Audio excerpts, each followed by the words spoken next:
예, 안녕하십니까.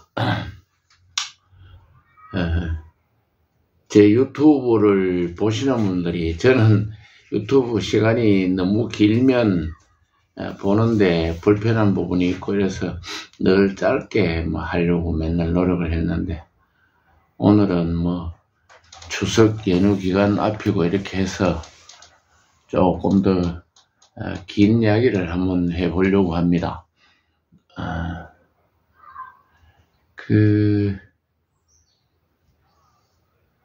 지금 일반적으로 한시를 처음 배우시는 분들이 무조건 한시는 어렵다, 어려워가 뭐한다, 조금 배우고 싶은 생각이 있어서 이렇게 생각을 하시다가도 어렵다, 그런 이야기를 물론 한자를 알아야 되니까, 요즘은 한자 거를 잘 안 쓰니까 한자를 기본적인 거는 조금 알아야 되니까 쉬운 건 아니겠죠.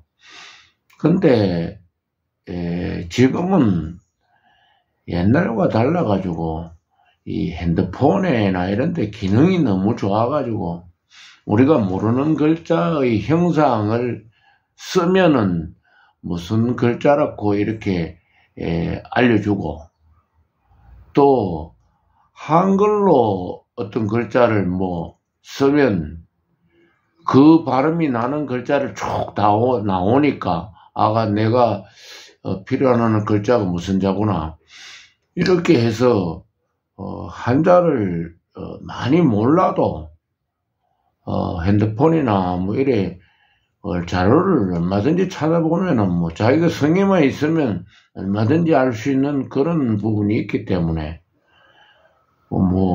고래 찾는 것까지도 나는 하기 싫다 이러면 어쩔 도리가 없겠지만, 성의만 있으면은 찾아보면은 알 수 있기 때문에, 글자가 잘 모르고 많이 모른다 이런 거는 큰 문제가 안 된다고 생각을 합니다. 그리고 또 왜 또 쉽게 배우지를 못할까? 그리고 또 쉽게 배우는 방법은 없을까? 이런 이야기를 한번 말씀을 드려보려고 합니다. 물론 주변에 가르쳐 주는 선생님이 쉽게 잘 못 가르쳐 주니까 어렵게만 자꾸 설명을 하시니까 어렵다 하는 거 아닌가, 이런 생각도 해봅니다. 그래서 거꾸로 한번 생각해 보면은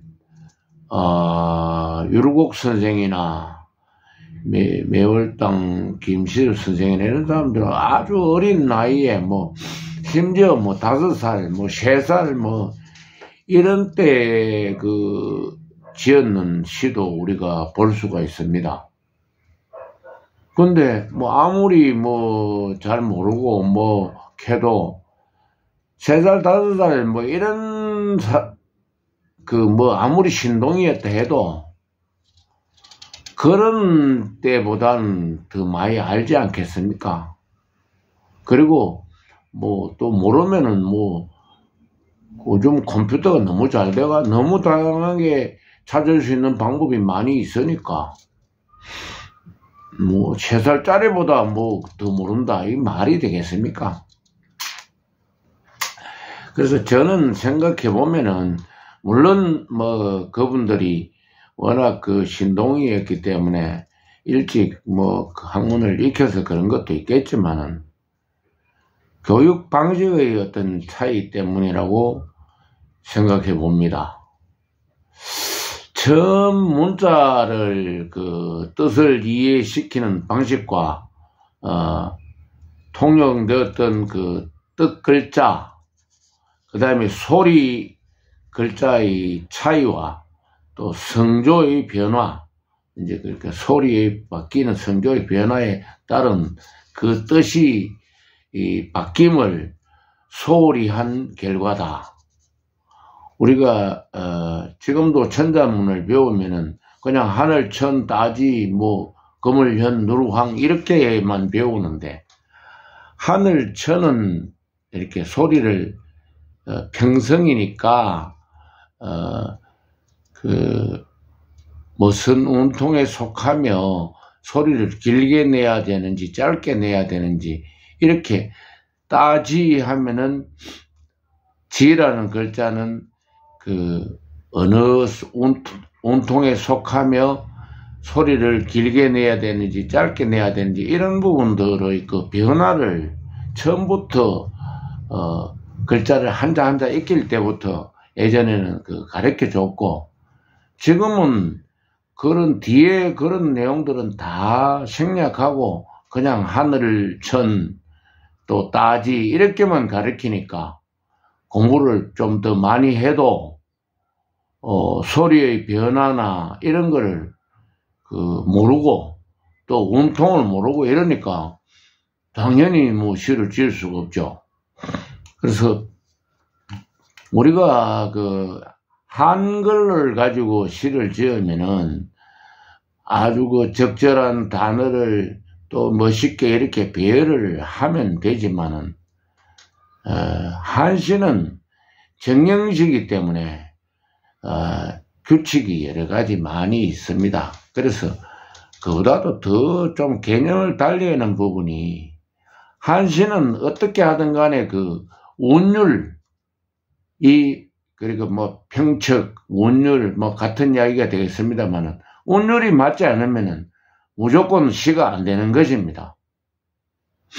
그래서 우리가 예를 들어가 뭐 이 우리나라 말도 아주 그 동요나 이런 거 보면 운율이 있잖아요. 뭐 나리 개나리 입에 따다 물고요 이런 것처럼 그 음의 그 조화가 맞지 않으면은 무조건 시가 안 되는 겁니다.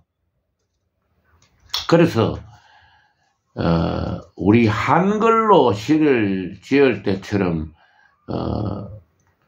아주 적합하고 멋있는 단어를 사용을 한다는 개념보다 작곡을 한다 이렇게 보면은 오히려 더 쉬울 것 같아요.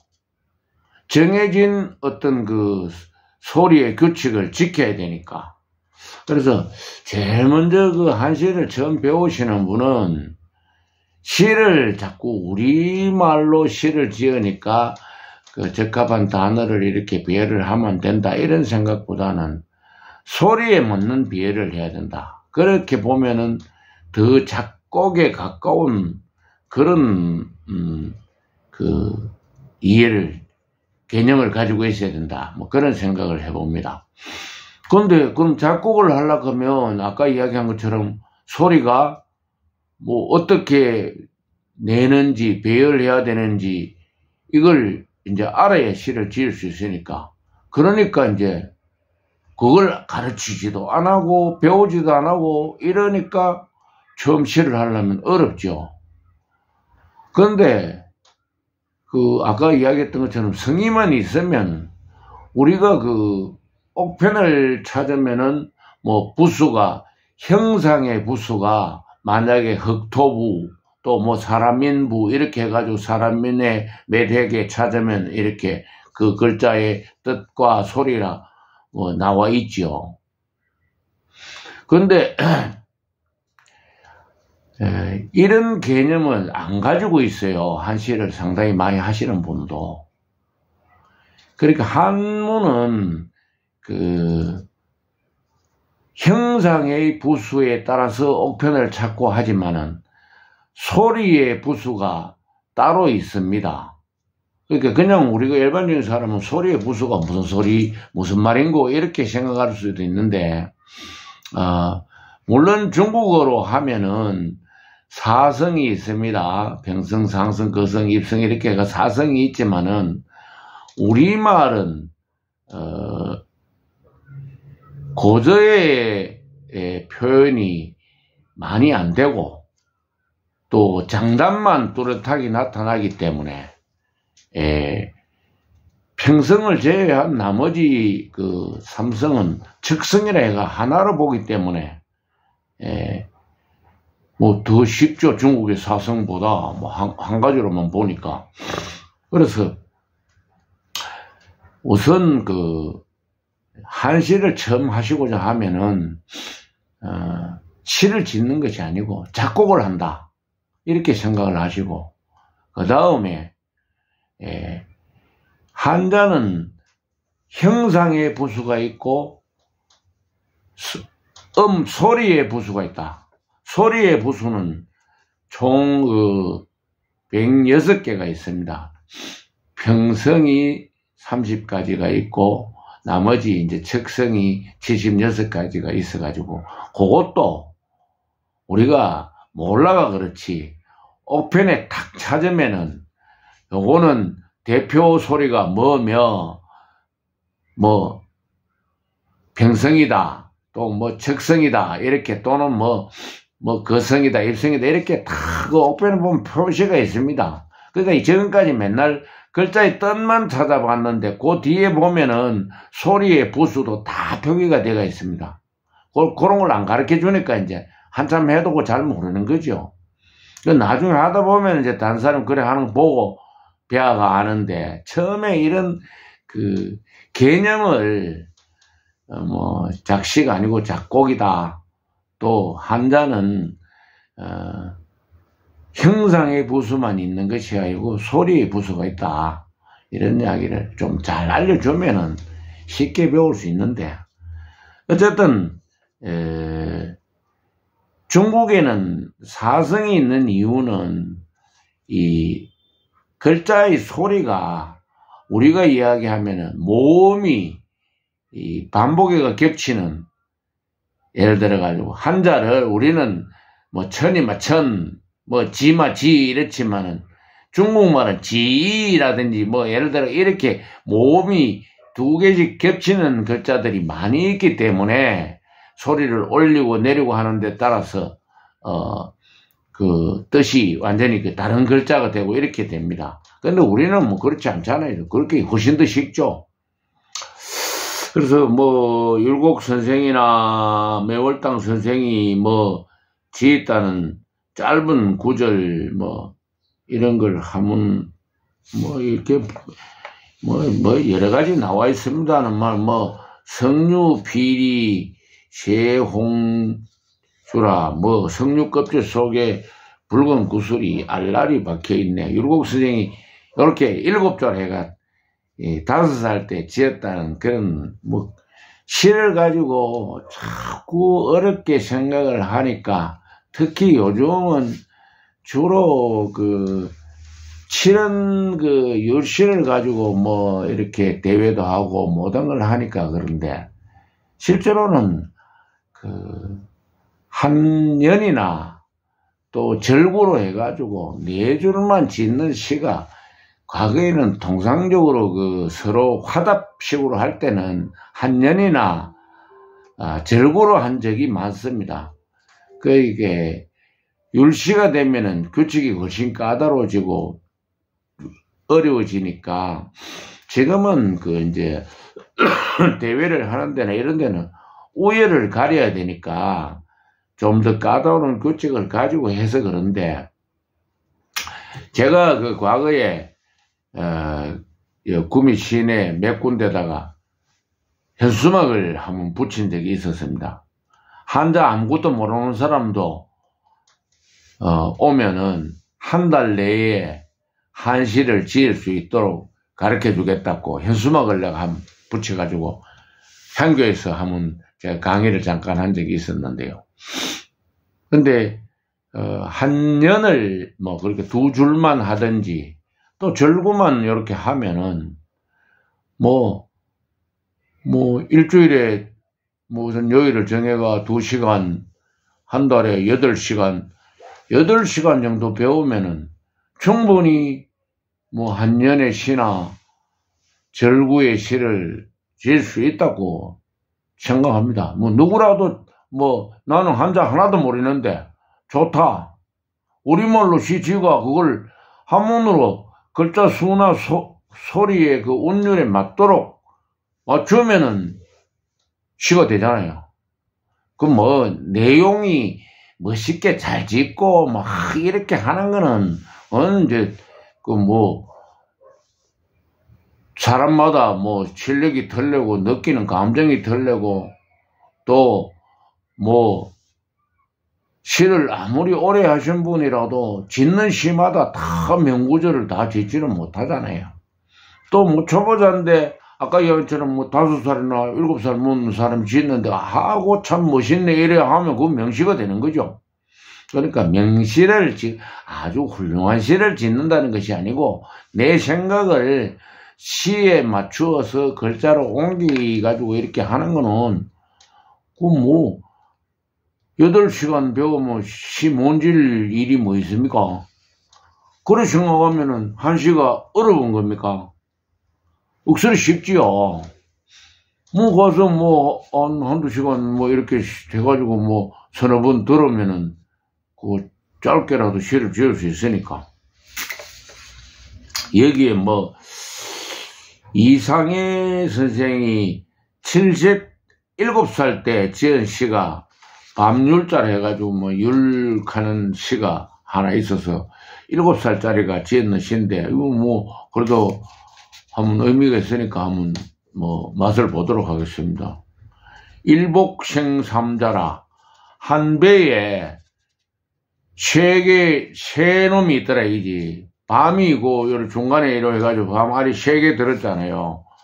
그렇게 이 껍질이 한 배에 세 놈이 3개가 들어 있는데 중남양면평이라 양쪽에 그 중간에 있는 놈은 면이 평평하더라. 그 다음에 부지선우락이라 뭐 알지 못한다. 어느 게 먼지 떨어질지. 밤송이가 이래 벌어지면 뭐 복판에 놈이 꼭 먼지 떨어지라 하는 법이 없으니까 어느 게 먼지 떨어질지 모르겠다. 그러고 영난형이라 그러니까 어렵다. 판단하기가 어느 게 형이고 어느 게 동생인지 그 한 배에 3개 다 들었으니까 먼지 떨어지는 놈이 형입니까? 뭐 그런 이야기는 알겠죠. 어쨌든 형제를 구분할 수 없다. 뭐 이렇게 오원으로 해가지고 20자로 해가지고 이렇게 짧게 밤이라 하는 걸 하나를 보고 그 안에 한 배에 3개 들었구나. 또 그 양가에는 둥그러도 그 복판에 놓은 납작아이 평면이구나. 뭐 그다음 또 뭐 어느 게 먼지 떨어질지 모르겠다. 밤송이 벌어져도 중간에는 먼지 떨어질 수도 있고 가에는 먼지 떨어질 수도 있고 그래 먼지 떨어지면 먼지 배에서 나오면 그 형인데 어느 게 형인지 동생인지 구분하기 어렵다. 요렇게 그 짧게 요렇게 참 짓는 시가 참 재밌는 시가 있습니다. 그래서 한번 뭐 짧은 시를 하나 소개를 해볼까요? 그럼 그 한시를 자꾸 뭐 하시는 분들이 배워라 하는데 한시를 왜 배워야 하는가 이 이야기를 또 한번 들어보겠습니다. 이 뭐 다 아시는 바와 같이 문자란 자신의 의사를 상대방에게 물론 말로 할 수 있지만 이제 그 글로 표현해서 전달하고 또 상대방의 의사를 알기 위한 어떤 그런 수단입니다. 문자라는 것은. 근데 뭐 우리가 한학 공부를 한다고 뭐 논어 중용 대학 이런 걸 매 그 성현들의 글을 배우는데 그것만 공부하고 나는 내 생각을 뭐 그걸 보고 뭐 이렇게 뭐 좋은 게 있다라든지 뭐 여하튼 그 어떤 내 생각을 표현을